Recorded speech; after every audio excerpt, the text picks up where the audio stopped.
Okay, back again. So, of course, the history of Judaism cannot really be discussed without the history of Christianity. Christians break away, begins as a sect of Judaism, but break away by the end of the first century CE. They take on very different roles in Roman society. Christianity, as soon as it is no longer a part of Judaism, is an illegal religion. Judaism continues on, tolerated by the Roman Empire, until, of course, Constantine and Theodosius. In 313, we have the Edict of Milan, which makes Christianity a legal religion alongside all the other religions. It is under Theodosius in 380 that the edict is put out that Christianity is the only legal religion, which is what it means to say it's the official religion, making all other religions, including Judaism, illegal. And the history of anti-Semitism is deep, but here is when it becomes very difficult to be Jewish. It doesn't start there, but this idea of the prejudice that grew up in Christianity against the Jewish people. So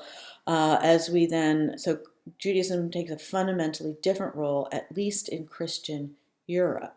Of course, I'll skip down to here, starting around 600, we have the rise of Islam, which is also built off of Judaism and the idea of Abraham as the father of the Islamic people. And so if you were a Jew living in one of the Islamic regions, you were quite tolerated. And the Jews were generally well tolerated in the Islamic Empire, rose to positions of power and importance within various Islamic states. But it was also often, understood that Islam is much influenced by Judaism, and particularly, this connection that the Muslims also believe they have with Abraham. So Christian Europe versus the Islamic world, very different fates for the Jewish people. But let's go back to the development of the religion. The Gaonic period, basically, another way to talk about the Gaonic period is to say this is when the Jews stopped writing new material and began the practice of studying their written scripture.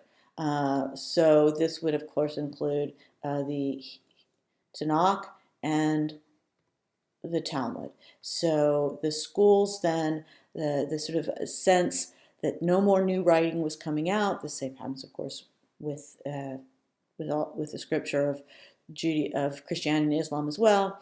This idea of studying the Bible then, and so most important of the Gaonic schools was Babylon. So in the early period of time, again, this would have been also under Islamic control, so they were allowed to flourish in ways that they were not allowed to in Christian Europe.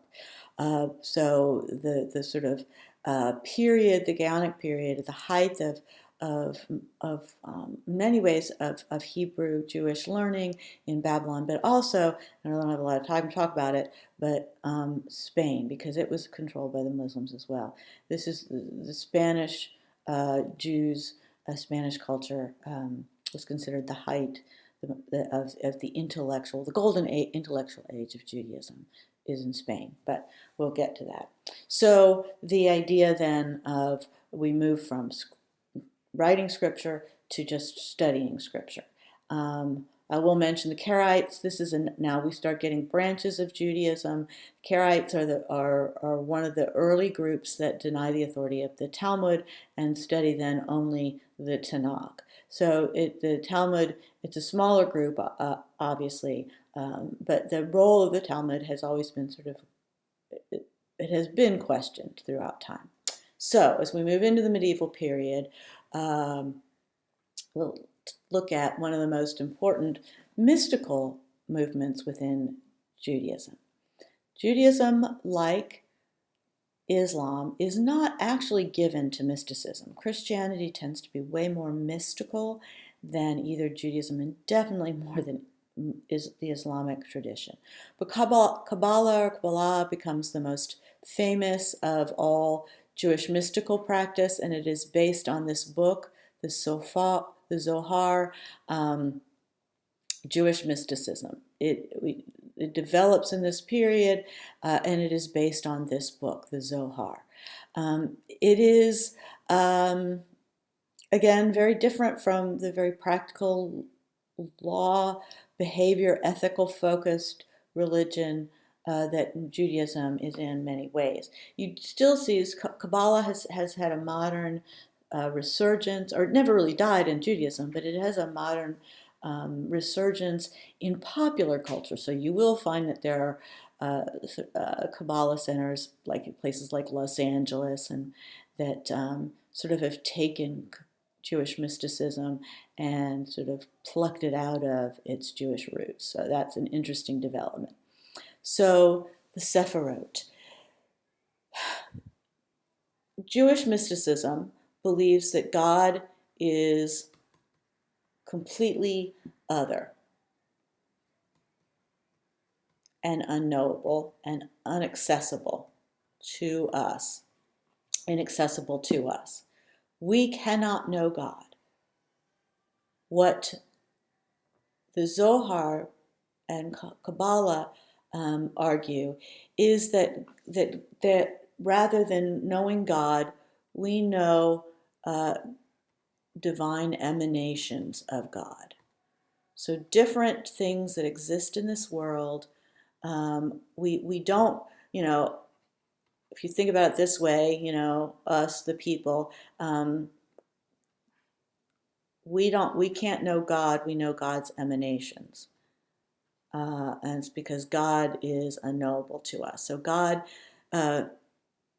so this idea that certain aspects of God become in some mystical way separate, or have a somewhat of a separate existence from the divine, and we access God through those separate emanations. And so, and you might want to, click on this and look at it in a little bigger form, but this is the very complex mystical system of Judaism. So if you think of these emanations, then these are the most, there is a definite top-down, the crown, the idea of that which relates us to God, or which is the highest emanation from God. And then you've got various balanced sides. So you've got understanding, which leads to wisdom, judgment, mercy, reverberation, and eternity. So this, as you come down then to the kingdom, which is the direct contact with human beings. And so all of these then, these mystical relationships, coming down from God through the crown, and then in all these sort of interesting mystical relationships.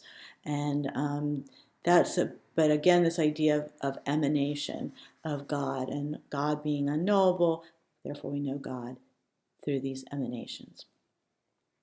And it does continue to exist as a mystical element of Judaism, but it has always been sort of a side part of Jewish practice.